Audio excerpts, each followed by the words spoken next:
Tiene la colectiva R3, autogestivas XR3, ahora se acaban de unir las chicas de estructura de la materia y chicas de conciencia de nuestra ciudad. Bienvenidos, este es un espacio para ustedes que hemos estado trabajando para ello y en esta ocasión tenemos el honor de presentar al maestro en ciencias Noé Pacheco, es profesor de la Facultad de Ciencias. Bienvenido. Muchas gracias. Bueno, antes que nada, pues ahora sí que le agradezco a Paola justamente y a esta iniciativa que tienen justamente de hacer este espacio justamente para una serie de conferencias, ¿no? Este tema en realidad, la idea justamente como hacer como una cuestión como es un tema que últimamente se ha dado muchas en las redes sociales, ¿no? Tanto en imágenes como en videos, como en varias actividades, pero también es también un poquito hacia una autorreflexión, ¿no? De qué tanto estamos impactando como individuos, como grupos, ¿no? Más que nada, al planeta en particular, ¿no? Y bueno, este tema, bueno, se enfoca más en la fauna silvestre, pero en realidad, tengo mucho la costumbre de moverme de un lado a otro, pero bueno, podemos pasar a la siguiente imagen, ¿no? Bueno, de entrada me gusta mucho iniciar con esta imagen, con esta parte de la presentación, con nuestro planeta, porque al final del día, pues es la única casa que tenemos, que tenemos certeza que hay vida como tal, ¿no? Y que realmente se ha visto justamente cómo surgió, cómo se han desaparecido especies, y también hay que entender que realmente, por ejemplo, esta cuestión de la conservación, una maestra nos preguntaba, ¿no?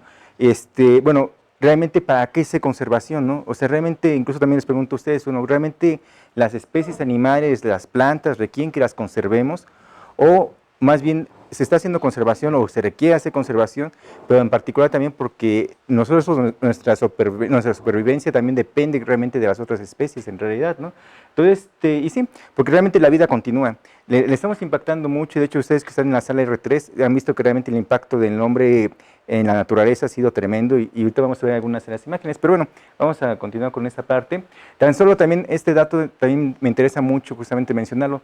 A lo mejor ya es un poquito, ya tiene un mes justamente de atraso básicamente, pero en el 2 de octubre justamente a las 6:41 horas justamente, éramos cerca de 7.657 mil millones de habitantes en el planeta, ¿no?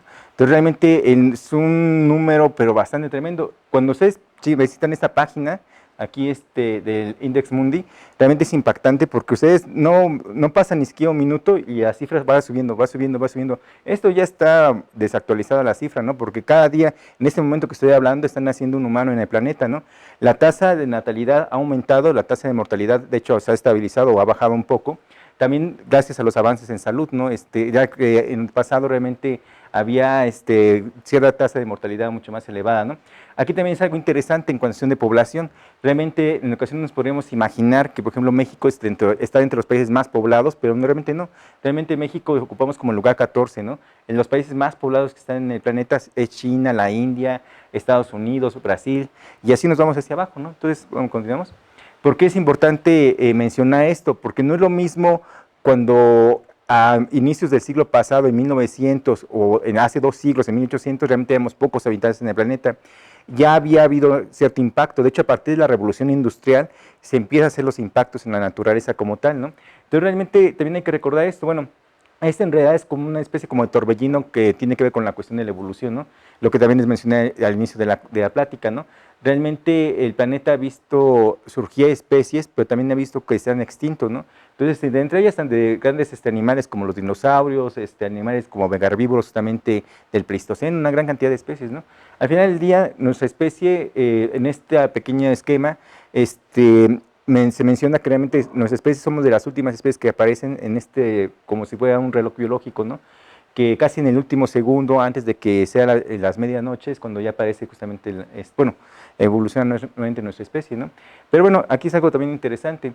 Estas imágenes, por ejemplo, son, pues más que nada son unas imágenes de China, y también lo que se ha dado es mucho el cambio de uso de suelo, ¿no? Cambiamos justamente de las zonas digamos, de ecosistemas a zonas agrícolas, y de esas zonas agrícolas en ocasiones se pasan a las grandes ciudades, ¿no? Es como la tendencia a nivel mundial, ¿no? Eso lo vemos así incluso en la Ciudad de México, que es nuestro ejemplo más claro. Si ustedes platican con sus padres, con sus abuelos, incluso les mencionan que, por ejemplo, incluso aquí en el Pedregal de Santo Domingo, ¿no? En el Pedregal de Santo Domingo, más o menos por 1940, eran unos pedregales tremendos, era una extensión, imagínense el Pedregal de San Ángel, de Ciudad Universitaria, pero una extensión de más de 80 kilómetros, ¿no? Entonces, poco a poco fue una invasión que se fue colonizando, y hoy día nada más nos queda el Pedregal, y bueno, una parte que está en Cuicuilco y la que está hacia Six Flags, ¿no?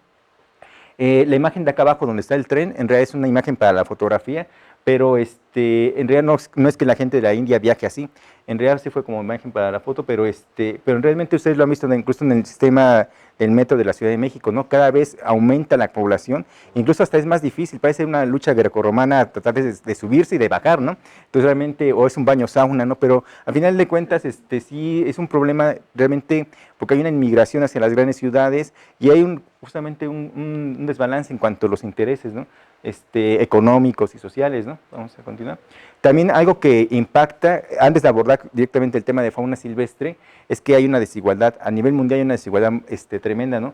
Mientras que hay países, bueno, y personas realmente que realmente tienen lo mínimo necesario para sobrevivir, que eso es digamos, en África, en América Latina, en la India, en Asia, básicamente, hay gente que, bueno, que realmente tiene más de lo que necesita, ¿no? Por ejemplo, Estados Unidos, ¿no? Que ahí se ven como las partes, ya incluso aquí, no solamente en Estados Unidos, pues vemos el hombre más rico del mundo habitando aquí en México, ¿no? Y también tenemos los contrastes, ¿no? En esas imágenes, por ejemplo, la del lado izquierdo, nos indican unas imágenes del norte de África, de la parte de y del otro lado justamente son los rascacielos de Estados Unidos, ¿no? Y ahí están. De hecho, nuestra generación y las generaciones que vienen tienen grandes retos, ¿no? Uno de los principales retos justamente que tenemos es justamente la cuestión alimentaria, ¿no? De hecho, la FAO lo que también menciona, ¿no? Realmente con esta cuestión del crecimiento de población, las zonas agrícolas también tienen que crecer. Y el problema, cuando van creciendo, también nos vamos comiendo áreas naturales, ¿no? Por ejemplo, bosques, praderas o selvas, ¿no? Entonces realmente tiene que haber un balance en cuanto a la cantidad y la producción. Y también hay otra cosa que ha pasado, ¿no? De repente ya no solamente se produce para comer. Por ejemplo, Estados Unidos realmente produce más de lo que necesita, ¿no? Produce más bien ya como cuestión de negocios, ¿no? Entonces, aquí también es algo interesante esta cuestión de política económica, ¿no? En esta gráfica, por ejemplo, se menciona cómo ha ido creciendo de manera exponencial la población y la tierra cultivable, por ejemplo, es una proyección hacia 2050, cómo también va decreciendo, ¿no? Conforme aumentan las ciudades, las zonas agrícolas se van alejando más y a su vez también van metiéndose incluso en áreas naturales, ¿no? Protegidas. Bueno, es el efecto aquí que pasa en México. Esta serie de fotografías me atreví a tomarlas justamente de un fotógrafo que se llama Peter Menzel. Ahí está, es un libro que sacó justamente que es Planeta Hambriento. A lo mejor ya las conocen, estas imágenes son bastante interesantes, incluso si ustedes empiezan como a pensar más o menos, Peter Menzel lo que hizo fue fotografiar familias alrededor del mundo, de lo que consumen en una semana más o menos. Si lo vemos, digamos, en cuestión de nutrición, bueno, ustedes pues se pueden dar cuenta qué es lo que comen a lo largo de esta semana, pero si lo vemos también en cuestión de impacto o de huella ecológica, también podemos calcular más o menos como los números de kilogramos que pueden producir cada familia. Y de hecho está interesante, ahorita vamos a ver estas imágenes, incluso también podemos ver cuál es la dieta como más adecuada, ¿no? Al final del día recuerden que nuestra especie es un animal, somos animales omnívoros, y como animales omnívoros tenemos que tener una dieta bastante variada, ¿no? Y bueno, ahorita vamos a checar. Miren, esa es una familia de África. Ustedes se pueden dar cuenta, a lo mejor podemos hacer un pequeño cálculo, ¿no? Tienen ahí unos costales con granos, tienen unas botellas con agua, algunos tubérculos, alguna parte de pequeñas hortalizas, sí, en realidad, los bidones de agua, ¿no? Si calculáramos el impacto de basura, ¿cuántos kilogramos de basura creen que produzca esta familia por semana? Menos de 1 kilo, ¿no? De hecho, yo creo, sí, pues posiblemente sí menos de 1 kilo, digamos, porque los costales en realidad no es que los tiren, los costales los reciclan para llenarlos nuevamente de grano, ¿no? La botella tampoco no es que la tiren, la botella la reciclan para llenarla nuevamente de agua, ¿no? Entonces, bueno, vamos a seguir a la siguiente. ¿Esta de qué país creen que sea? Perú, exactamente. Por la vestimenta, así es una imagen muy clásica, ¿no? Si se fijan también, bueno, tienen algunos frutos, parte de hortalizas, granos, bueno, pues ahí están las papas, ¿no? Con el característico de la zona andina, ¿no? Entonces, en kilogramos de basura, pues vamos a pensar que también producen más o menos como 1 kilogramo máximo, así, porque también muchas de las cosas que ven ahí, realmente la mayor parte de basura es basura orgánica, basura que se puede reintegrar a la tierra, ¿no? Ahora vamos para la siguiente. ¿De qué país será? Ecuador, véanlas bien. Guatemala, exactamente, es de Guatemala. También se pueden dar cuenta un poquito por la vestimenta. Y en realidad, al menos a mi parecer, siento que esta imagen nos refleja un poquito la dieta como más saludable que tendríamos que tener, ¿no? Muchas hortalizas, mucha fruta, por ejemplo, tubérculos, están las papas, ahí está arroz, bueno, ahí tienen algunas cosas procesadas, bueno, algo de aceite, un poquito de carne, que está ahí la carne de pollo. En realidad, yo siento, al menos en cuestión nutricional, que es como un buen ejemplo, ¿no? Y en cantidad de basura, ¿cómo van a decir? Bueno, aquí se produce un poquito de basura, ¿no? Porque igual están en algunos empaques, ¿no? Vamos a suponer que como máximo a lo mejor sacan 2 kilogramos de basura. Porque además hay que definir que hay basura de basura orgánica y hay basura inorgánica, pero incluso la inorgánica se puede reciclar en algunos casos, ¿no? Pero bueno, 2 kilogramos. Ahora, ¿de qué país creen que sea este? Es de algún país asiático, ¿no? La verdad, no me acuerdo exactamente de dónde lo tomó Peter, pero parece que es de Japón. Ahora, imagínense, bueno, si la analizan la fotografía, pues sí hay frutas, sí hay, por ejemplo, hay unas hortalizas, pero hay pescado, pero la mayor parte de las cosas están empaquetadas, ¿no? Ahora, si calculan así más o menos por kilogramo de basura, ¿cuánto creen que pueda producir esta familia? No sé, 5 kilos o un poquito más, ¿no? Bueno, vamos a poner modestamente unos 8 kilos, ¿no? Es decir, bueno, una familia asiática, ¿no? Vamos a ver acá, porque además hay botellas.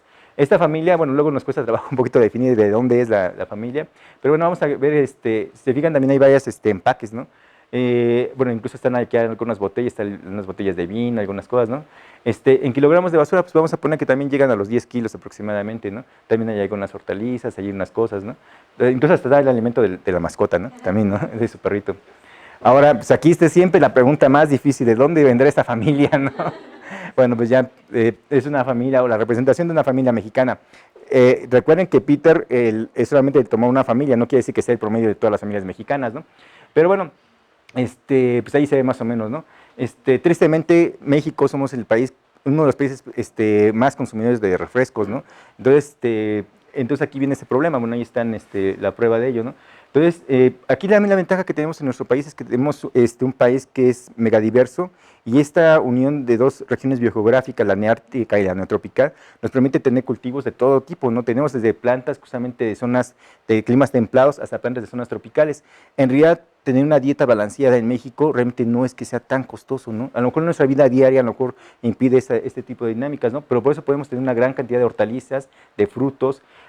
Bueno, aquí se meten varios alimentos procesados y bueno, y ahí se fijan escondiéndolo atrás de la tinita verde, pues ahí está un poquito del vicio del señor sonriente, ¿no? Exacto, bueno, pues ahí está en esa parte, ¿no? Pero bueno, en kilogramos de basura, aquí el problema es que sí, incluso les voy a presentar el dato de cuánto se produce por kilogramos al día en basura en la Ciudad de México, ¿no? Pero aquí yo creo que sí estamos llegándole justamente arriba de los 10 kilogramos por basura, por una familia, ¿no? Entonces ya vamos a continuar. En nuestra familia también, si lo empezamos a ver, pues también hay muchas cosas que están procesadas, ¿no? Hay quienes dicen que tal vez es una familia italiana, aunque también la otra imagen que sigue, también luego llega esa confusión. Se fijan, aquí está la otra familia, ¿no? Al final del día, nuevamente hay alimentos procesados, ¿no? Hay algunos alimentos que son orgánicos, ¿no? Vamos a ver la siguiente. Entonces, póngale que en esas tres imágenes que acaban de pasar, en cantidad de basura también están produciendo entre unos 10 a 12 kilogramos de basura, ¿no? Entonces, pero bueno, aquí están muchos empaques, ¿no? Bueno, ya hay algo de alimento preparado, ¿no?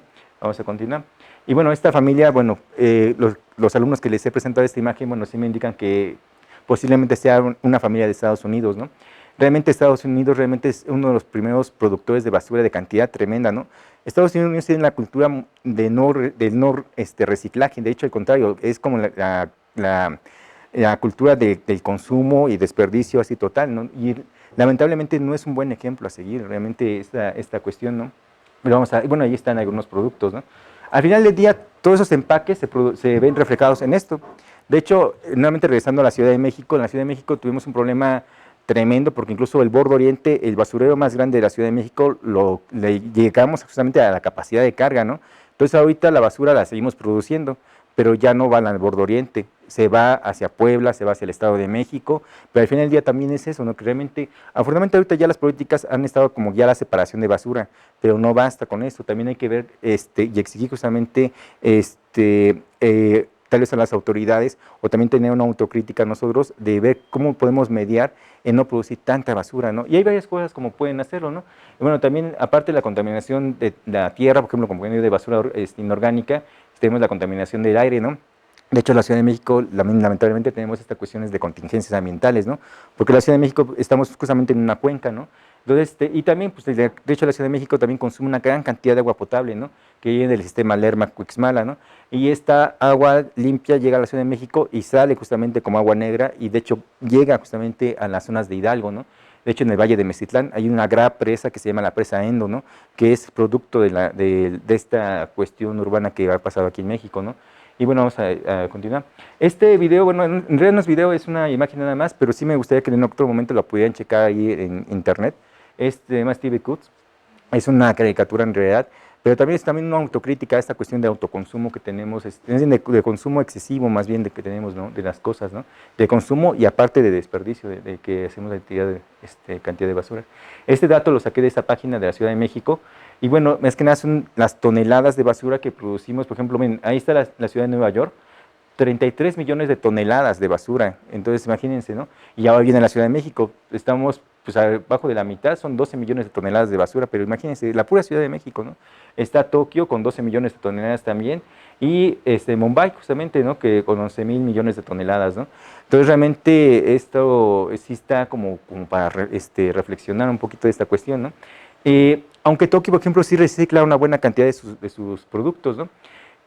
También lo saqué de esta página de Semarnat, y por ejemplo menciona que residuos sólidos urbanos, un mexicano produce cerca de un promedio de 1 kilogramo de basura, un solo mexicano, ¿no? Entonces imagínense, si una familia tiene 5 integrantes, entonces la familia está sacando mínimo al día 5 kilogramos, o sea, depende, es en promedio, o sea, realmente, ¿no? Habrá familias que produzcan muy poquita basura, habrá familias que produzcan demasiada basura, así que depende los hábitos de consumo. Y también le decía, bueno, no todo lo que desechamos, hay cosas que se pueden reciclar. Por ejemplo, algunos de los productos orgánicos, sólidos urbanos, por ejemplo, es papel, cartón, productos, bueno, esos se pueden reciclar, textiles, plásticos, vidrios, aluminio, metales ferrosos, ¿no? Y entre otras cosas, ¿no? O materiales que realmente no se reciclan tan fácilmente, como los pañales, ¿no? Que realmente en México también producimos una gran cantidad de pañales, ¿no? Que, que eso realmente tardan tiempo en que se puedan degradar, ¿no? Ahora sí, ya estamos aterrizando al tema de la plática, ¿no? Al final del día, también con este crecimiento económico de algunos países, como el caso de China, viene a la merma justamente de varias especies, tanto animales como de plantas, ¿no? Realmente en el mundo en particular hay un uso desmedido en ocasiones de los recursos o de las especies animales, ¿no? O de las plantas, ¿no? Te vamos a mencionar. Por ejemplo, incluso se ha puesto mucho de moda, incluso algunos grupos de bioética han mencionado que van a que liberar casi a todos los animales de los zoológicos, pero al final del día uno quisiera que los ecosistemas estuvieran como pristinos, ¿no? Que realmente no hubiera un impacto de la actividad humana, pero en la realidad es que no es así. Por ejemplo, la empresa de esta crema de cacahuate requiere mucho aceite de palma, ¿no?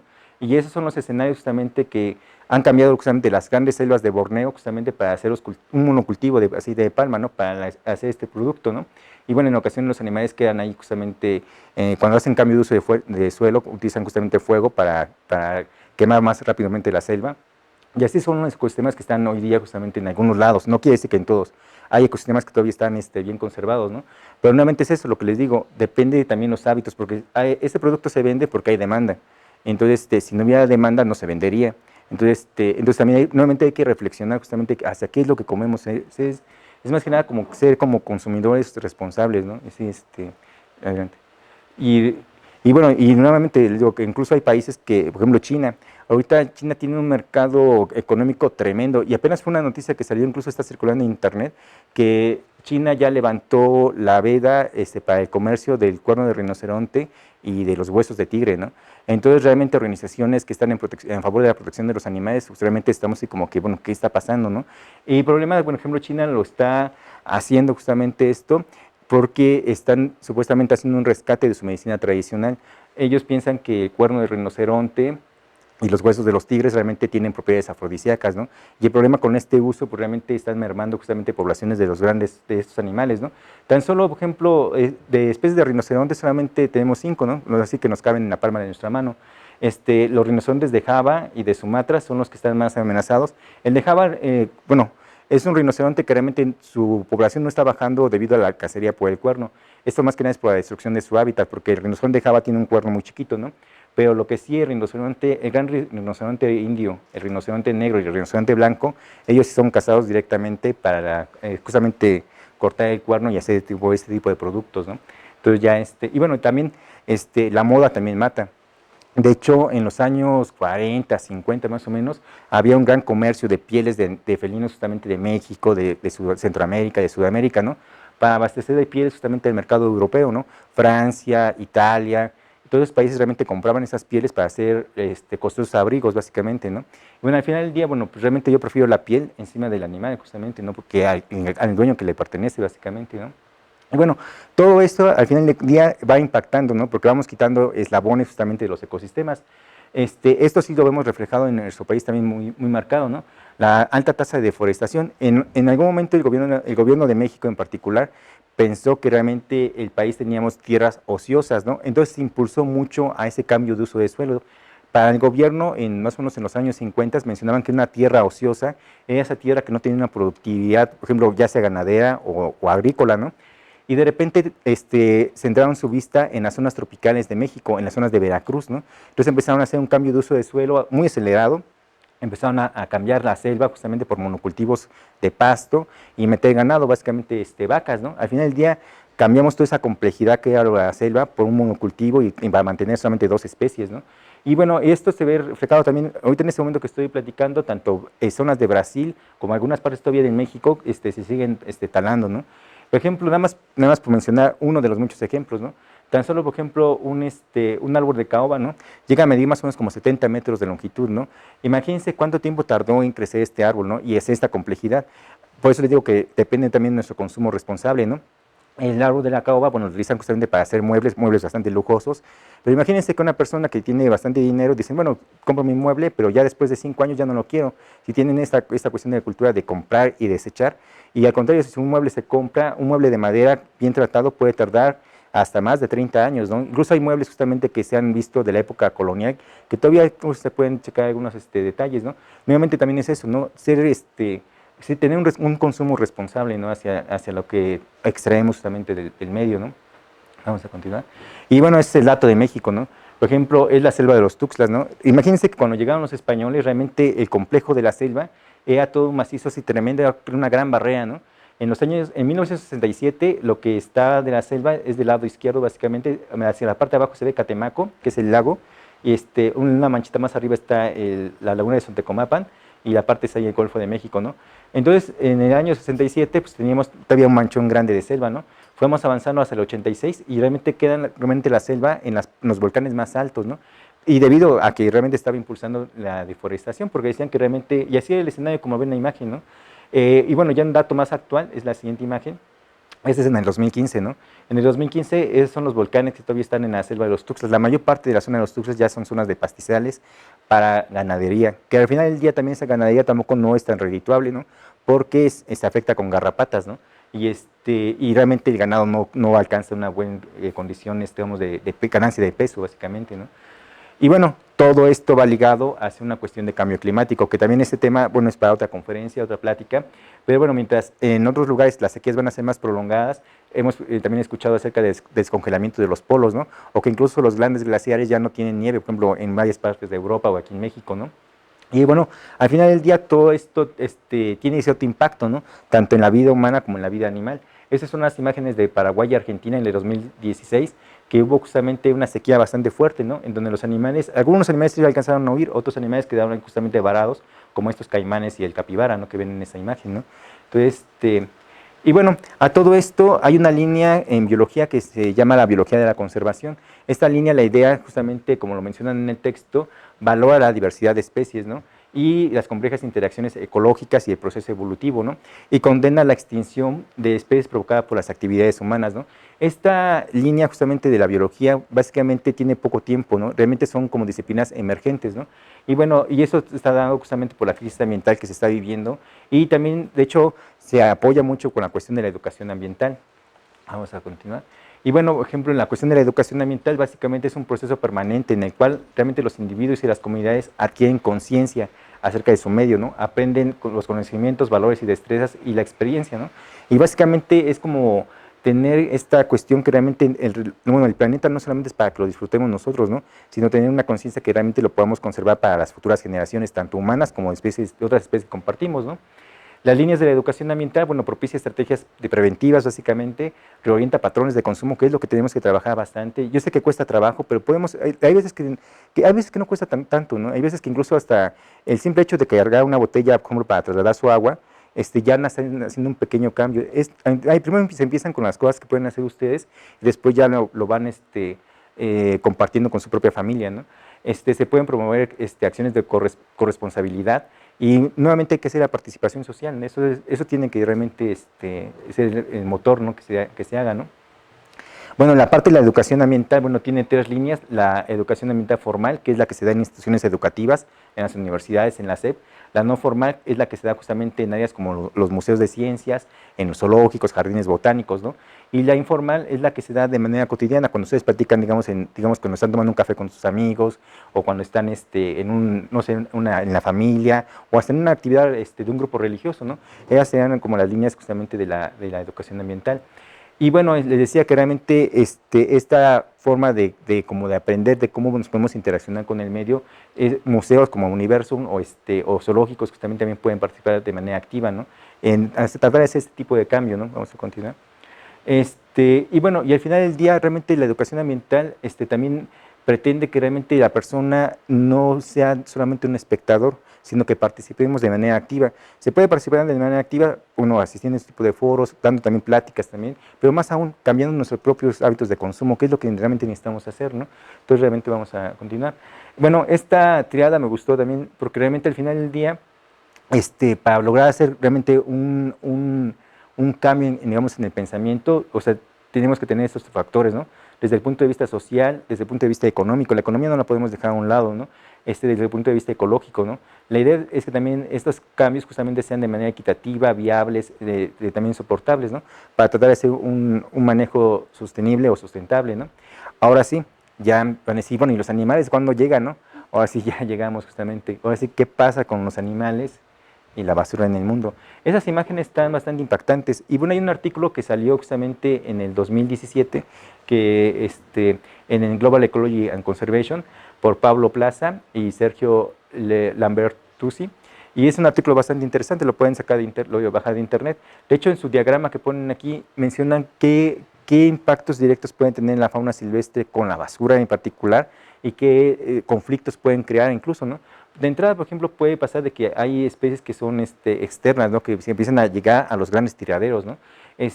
Pueden afectar, digamos, la ganancia del peso corporal, la actividad reproductiva, la abundancia de las poblaciones, digamos, de ciertos animales. Por ejemplo, hay gaviotas que van siempre a los basureros en ciertas zonas así, cercanas a los puertos pesqueros, ¿no? O pelícanos también, incluso que esos animales pueden ingerir fragmentos de plástico u otros residuos, ¿no? También, en ocasiones, cuando nuestras actividades humanas podemos hacer que las especies animales, algunas les afectamos directamente, haciendo que sus poblaciones se vayan siendo menos, o bien hay ciertas especies animales que les favorecemos con esta producción de basura, ¿no? Como ratas, ratones, cucarachas, ¿no? Entonces, y también animales ferales, ¿no? Gatos y perros en ocasiones también buscan en la basura también cierta parte de su alimento, ¿no? Y entran en conflicto con fauna silvestre y otras faunas que justamente que podemos llegar a ver. Vamos a ver algunas imágenes, ¿no? Esta es una imagen clásica aquí en Ciudad Universitaria, ¿no? Entonces, en ocasiones nuestros tlacuaches de aquí de la reserva del Pedregal de San Ángel, cuando ya nos vamos todos a dormir, pues van buscando alimentos, ya sea en todo el campus universitario, ¿no?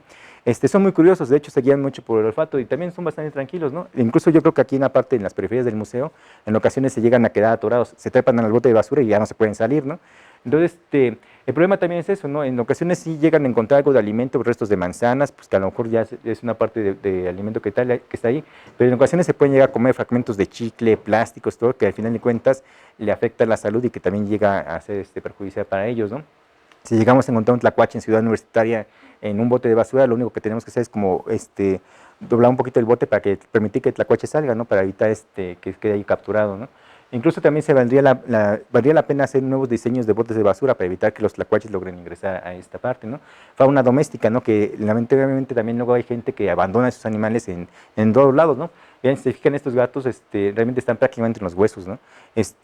Justamente son animales que fueron tirados ahí literalmente en algún vertedero, ¿no? Y también su condición de salud bastante en animales domésticos, ¿no? Que incluso, y claro, una bolsa de plástico, imagínense una bolsa de plástico en el intestino de un caballo. Los caballos son animales que son muy susceptibles a padecer cólicos, ¿no? Y de hecho un cólico de un caballo le puede conducir hasta la muerte, ¿no? Entonces, imagínense, pues allí los caballos están curioseando en la basura y en ocasiones llegan a ingerir por accidente este tipo de materiales, ¿no? Bueno, son chacales de África. Ahí se ven algunos restos de basura también. En una ocasión también he visto algunas imágenes, por ejemplo, luego cuando han hecho necropsias justamente de animales que están cerca de los contenedores de basura, por ejemplo, de perros o de coyotes, y en ocasiones en el estómago se pueden llegar a ver incluso hasta fragmentos de cigarro, colillas, eso es con lo que se destapan las latas de refresco, o cosas que realmente uno dice, bueno, ¿cómo se comió esto, no? En ocasiones recuerden que el animal, bueno, tiene hambre, ¿no? Y si estas cosas, esos artefactos estaban pegados con fragmentos de alimento, en ocasiones el animal por su hambre se lo llegan a comer completo, ¿no? Entonces, y sí, y claro, afectando directamente a su salud. En la India, en los bordes de la India, justamente también hay un conflicto bastante fuerte entre elefantes, zonas donde cultivan las plantas del té, y los tiraderos de basura. Por ejemplo, los elefantes también son muy curiosos y se guían mucho por el olfato, ¿no? Van a decir, bueno, ¿qué le va a hacer una bolsita de plástico a un gran elefante? Pues no, una bolsita pequeña puede pasar incluso esto lo que sucedió con algunos elefantes justamente en la India, ¿no? Por ejemplo, este elefante falleció por el consumo justamente de plásticos que estaban ahí, y ahí en la parte de la otra imagen pueden ver los fragmentos de plástico que salieron en el excremento, ¿no? Y sí, animales carnívoros, ¿no? Como osos, ¿no? Que realmente eso se ve muy frecuente en Estados Unidos, incluso aquí en México, ¿no? En la parte de Coahuila también luego los osos bajan de la sierra, hay una sierra que se llama Sierra de Burro, que hay una buena población de oso negro, pero también llegan a visitar justamente los suburbios de las zonas urbanas, ¿no? Entonces también llegan a comer pues, fragmentos de plástico, cosas así que les pueden llegar a afectar, ¿no? Y bueno, esta imagen creo que la hemos visto mucho en internet, ¿no? En ocasiones los que practican las artes de pesca no tienen el debido cuidado, ¿no? Y en ocasiones las redes justamente de pesca las dejan así a la deriva y pasa este fenómeno. Básicamente se quedan las tortugas, peces, delfines, quedan enmallados básicamente, ¿no? Y ahí ya cuando quedan en esa parte, pues los animales perecen, ¿no? Básicamente. Y sí. La ingesta también es una imagen muy clásica, ¿no? Por eso les digo, realmente tenemos que reducir la cantidad de plástico que consumimos realmente, ¿no? Porque todas esas cosas flotando para aves marinas, pues les representa como algo parecido como a comida, ¿no? Y lo hemos visto incluso en otras imágenes donde hay polluelos justamente de gaviotas o otros animales con los partes del estómago impactado y claro, ya solamente el cadáver, ¿no? Y ven, es una playa, una zona de anidación de esas aves marinas. Imagínense, de hecho entre las pelotas realmente es difícil contar la cantidad de pollitos que están ahí, pero bueno, si empiezan a contarlos escondidos entre las pelotas, pues yo veo 1, 2, 3, 4, 5, 6, 7, 8, 9, 10, 11, como 15 polluelos que están escondidos. Imagínense, si es una zona de anidación, ¿no? Donde tendría que ser la playa limpia sin todas esas cosas que están ahí, ¿no? Sí. Y bueno, esa también es otra imagen, digo, este es muy recurrente a nivel mundial, ¿no? De hecho, las cigüeñas, por ejemplo, gaviotas, pelícanos, recurren a esas zonas buscando restos de pescado, buscando algunas cosas que llegan a comer, pero también, al final del día, también ellas perecen, ¿no? Y bueno, incluso hasta luego hay animales pequeños que en las zonas urbanas, luego son animales muy curiosos. Por ejemplo, van a decir, bueno, ¿qué pasa si no limpio mi bote de yogur y lo tiro así nada más, ¿no? Pues, pues llega a pasar incluso esto, ¿no? Que se ve simpática la imagen, pero al final de cuentas, por ejemplo, la ardilla, el zorrillo, se atrajeron justamente por el envase de yogur y lo que pasó es que metieron la cabeza y se les quedó atorada, ¿no? Si hay alguien que está cerquita de ahí, pues le puede quitar el botecito, ¿no? Y ya pues el animal sale vivo, ¿no? Pero si no, al final de cuentas, ahí termina muriéndose con la cabeza atorada en el frasco, ¿no? Y, sí. Y bueno, les decía que nuevamente nuestra actividad humana hacemos efectos negativos justamente con fauna silvestre, pero hay especies que se ven muy favorecidas, ¿no? De hecho, no tengo el dato preciso, de hecho creo que no existe, de cuántas ratas de la especie ratus o ratos novérgicos tenemos en la Ciudad de México, ¿no? Pero al menos, bueno, de manera cualitativa, cuando hemos ido, por ejemplo, cuando me ha tocado ir al centro de Coyoacán, es algo bastante alarmante, porque de repente ustedes caminan por las carreteras de Coyoacán, se sientan, de repente ven la gente que está alimentando a las palomas, algunos pajaritos, y voltean y de repente hay un grupo hasta de 5 ratas comiendo a la par con las palomas, ¿no? Las ratas en realidad son animales ratus novérgicos, ratus y mus musculus son especies que no eran nativas, las trajeron los europeos a diferentes partes del mundo y se han aclimatado bastante bien. De hecho, en Europa, justamente hubo momentos en que incluso la misma rata podía hacer la proliferación de ciertas enfermedades, ¿no? Una rata asociada con su pulga y esta pulga asociada con una bacteria, ¿no? Por ejemplo, había una enfermedad que se llama la peste negra, ¿no? Que justamente está asociada con esta bacteria, justamente que es una bacteria que se llama Borrelia, y que está asociada justamente con las pulgas de las ratas, ¿no? Entonces también esto tiene un efecto negativo tanto en la salud humana como en la salud de fauna silvestre, ¿no? ¿Sí? Y bueno, esto yo creo que lo han visto en algunas páginas en internet. A lo mejor van a decir, eso no existe, bueno, de hecho, voy a decir que el presidente de Estados Unidos ha de decir, no, pues eso no, esto es mentira, no existe nada de eso, pero realmente es real. Ese plástico que tiramos justamente en el contenedor y que se va a los grandes vertederos, en ocasiones llega incluso a parar también en el mar. Y la realidad es que tenemos islas de basura, tenemos islas tanto en la parte del sur de África, en la parte donde está el Océano Índico, en Sudamérica, tenemos dos justamente, de hecho tenemos una muy cercana hacia la parte del Pacífico, y tenemos unas en la parte del Atlántico. Esas islas de basura en realidad no crean que son islitas chiquitas, ¿no? Ahorita ven a ver la imagen, ¿no? Son islas grandes realmente y que se van, realmente la marea está ahí. Ven, y así es como están. De hecho, ustedes podrían caminar. Hay una imagen de una chica que incluso está como con un kayak y se baja y empieza a caminar sobre las cantidades de basura que están ahí. Ahora imagínense, todo eso es la cantidad de las basura que producimos cada uno de nosotros, ¿no? Y de las grandes ciudades, ¿no? Entonces están ahí. Y bueno, ya nada más, ya estamos terminando. En ocasiones la tecnología nos ha dado grandes avances en cuanto a medicina, en cuanto a ciencia, en muchas cosas, ¿no? De hecho, el ver las imágenes proyectadas por el cañón realmente es algo que antes, pues, a inicios del siglo pasado no se podía hacer, ¿no? Pero también incluso nos han creado necesidades que antes no teníamos, ¿no? Toda esta tecnología, por ejemplo, del uso de celulares, realmente es una necesidad creada, ¿no? En mi generación realmente cuando queríamos, por ejemplo, ver a alguien, bastaba con una llamada por teléfono local y decíamos, bueno, nos quedamos de ver en tal parte. Lo clásico era siempre, por ejemplo, en tal estación del metro, nos vemos abajo del reloj, o en tal parte sí nos quedamos, ¿no? Y ya que llegaba bien a la cita, pues ya llegaba a la reunión, ¿no? Pero hoy día, pues realmente los medios de comunicación ayudan bastante, ¿no? Porque ya en un segundo nos podemos comunicar con gente en China, en Japón, en Estados Unidos, ¿no? Pero también nos han hecho bastante dependientes, ¿no? Nuevamente también aquí entra esta cuestión de un consumo crítico. Realmente no es necesario que cambiemos un celular al año. Realmente, si podemos darle un buen... Hay una cosa que se llama obsolencia programada, ¿no? Que las empresas hacen que los aparatos ya no funcionen a cada determinado tiempo, ¿no? Lo que pasa es que también es una cuestión económica, ¿no? Pero si aparte nosotros no cuidamos esos aparatos, esa obsolencia programada se va acortando más que nada, ¿no?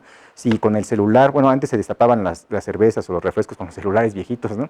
Pero en realidad, si cuidan su celular, a lo mejor pueden hacer que su celular, si su obsolescencia programada es de 10 años, o bueno, ustedes a lo mejor es mucho, es de 5 años, pues si ustedes no le dan un uso adecuado, a lo mejor la cortan a un año. Entonces digo, realmente creo que el ser un uso de cambio de celular cada año, no, a lo único que beneficia son a las grandes empresas, ¿no?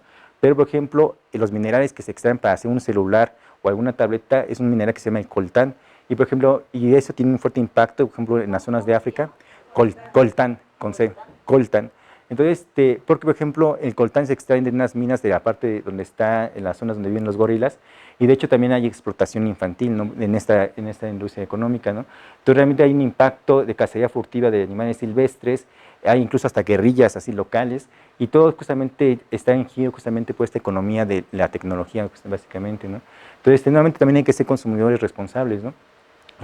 Y bueno, ahora sí van a decir, bueno, ante todo este escenario que a lo mejor no es tan alentador, pero tampoco mi idea es que no se desanimen, sí se pueden hacer cosas. De hecho, incluso se pueden hacer cosas desde manera individual hasta de manera familiar y de manera colectiva, que es como debemos de actuar, ¿no? Y bueno, ¿qué podemos hacer? Pues hay varias cosas que podemos hacer. De entrada, como lo mencionan aquí en el museo y en una parte aquí en la ciudad, hay que seguir estimulando esa parte del reciclaje, ¿no? Separar la basura para que se puedan aprovechar. Porque digo, no todo lo que se tira es basura como tal, se pueden dar. Y también tratar de que no desechemos tan rápidamente las cosas, ¿no? Entonces, y sí, y separar las materias orgánicas. Por ejemplo, hay cosas que incluso les podemos dar una segunda vida, ¿no? Por ejemplo, esa es unas imágenes de ecoguardas, en donde si se fijan, todas estas cosas las utilizan para hacer macetas, ¿no? Realmente, pues las plantas probablemente nos generan una buena producción de oxígeno, crean una actividad, digamos, didáctica básicamente con la familia, pueden tener algunas cosas. Por ejemplo, ahí está un patín que pudo haber quedado en basura ahí y ahorita está subiendo como maceta, ¿no? Se pueden emplear algunas cosas, claro, en esas cosas.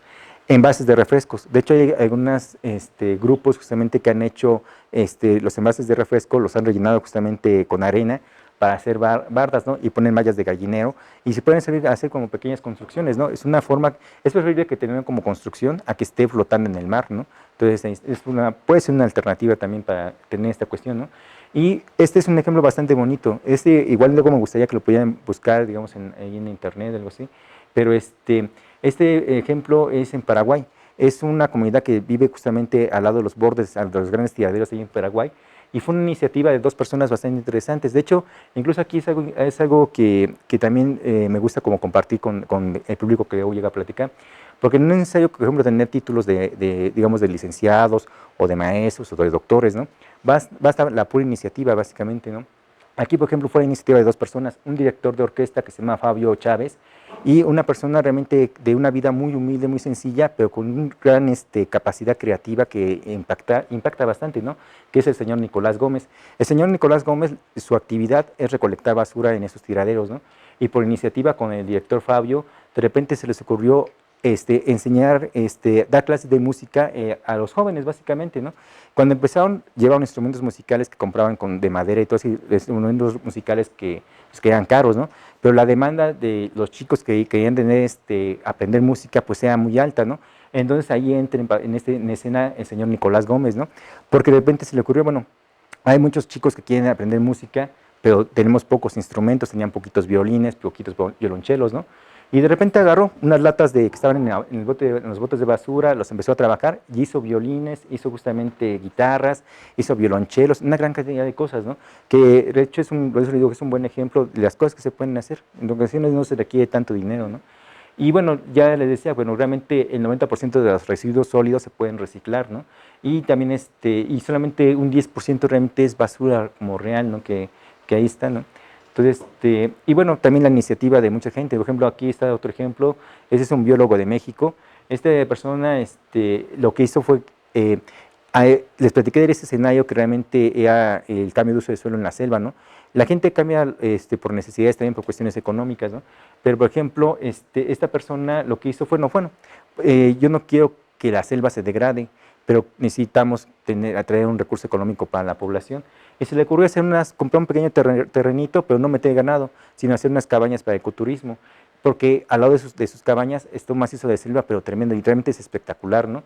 Y él empezó justamente a ofertar servicios desde observación de aves, viajes en caballo, observación de primates, caminatas en la playa, observación de estrellas, una gran empresa realmente que sí, y realmente nuevamente es por iniciativa, y le ha dado trabajo justamente a la gente de esta comunidad. Entonces, ese lugar se llama la Cobiosfera, ¿no? Entonces, y luego les digo que hay varias actividades en ferias, en jardines botánicos, nada más ya estamos terminando. Es una actividad que se hizo en vísperas del Día del Niño, en el 2018, con mi grupo de la materia del zoológico como centro de conservación.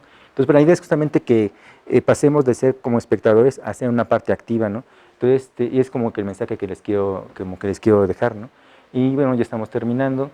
Y bueno, la siguiente hay unas imágenes de esta actividad.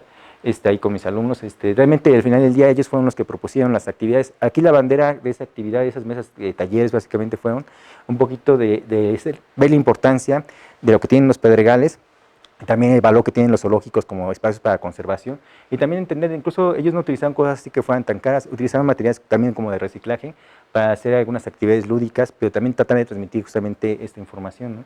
Entonces, y bueno, esta frase me gusta, aunque yo realmente la modificaría porque realmente tiene que ser más incluyente, tendría que ser más bien hacia que hay mujeres y hombres y todas las personas realmente que luchan un día, ¿no? Y que se pueden considerar buenos, ¿no? Hay otros que luchan un año y que sean mejores, ¿no? Hay quienes luchan muchos años y son muy buenos, pero realmente lo que necesitamos es los que luchan toda la vida, ¿no? Para tratar de hacer esos cambios, ¿no? Y bueno, es por The Barton Bridge y con esto estamos terminando la plática. Sí, muchas gracias. ¿Alguien tiene alguna pregunta? ¿Alguna pregunta, algún comentario? A ver, son 3, 6, 7. ¿Todo les quedó clarísimo? ¿O qué dicen? Realmente este cambio es poco a poco, ¿no? Sí, y realmente yo creo que vale la pena porque así como nosotros hemos disfrutado realmente de nuestro planeta cuando han ido al campo, bueno, no sé si la mayoría son biólogos, biólogas, químicos, a ver, nada más para tener una idea, ¿cuántos de aquí son biólogos? Sí. A ver, que la mano, químicos, psicólogos, no sé, hay psicólogos, bueno, de otras carreras, no sé, matemáticos, ¿no? De área social, aquí, físico, muy bien. ¿Qué más? De otra carrera, los que no fueron mencionados. Ingenieros, pues exactamente. Al fin de cuentas, esto tiene que ser más incluyente, ¿no? Entonces, no solamente es una cuestión de biólogos, ¿no? O de veterinarios, no, realmente esto tiene que ser algo incluyente, ¿no? Como sociedad. Y bueno, y para que les quede recuerdo para la plática, les traje unas tarjetas para que ellas puedan escoger, pero no sé cómo podemos hacer la dinámica, ¿no? Haciendo preguntas, o se las paso para que las escojan, preguntas así las voy pasando, ¿no? No, porque va a parecer examen, ¿no? No, yo creo que si quieren, ya al final, si no tienen ninguna pregunta, pueden pasar y pueden escoger las que más les gusten. Exacto. En fin, les agradezco mucho. Muchas gracias al doctor Sí. Noé Pacheco. Ok, estoy bien. Este es un espacio creado por mujeres, principalmente es para mujeres, pero también somos un grupo incluyente donde pueden participar los hombres. Ahorita estamos participando con la colectiva Cuitlac, algo así, de la Facultad de Ciencias. Estamos intercambiando nosotros charlas de copa menstrual y ellos a cambio nos van a dar talleres de autodefensa para quienes estén interesadas, ¿sale?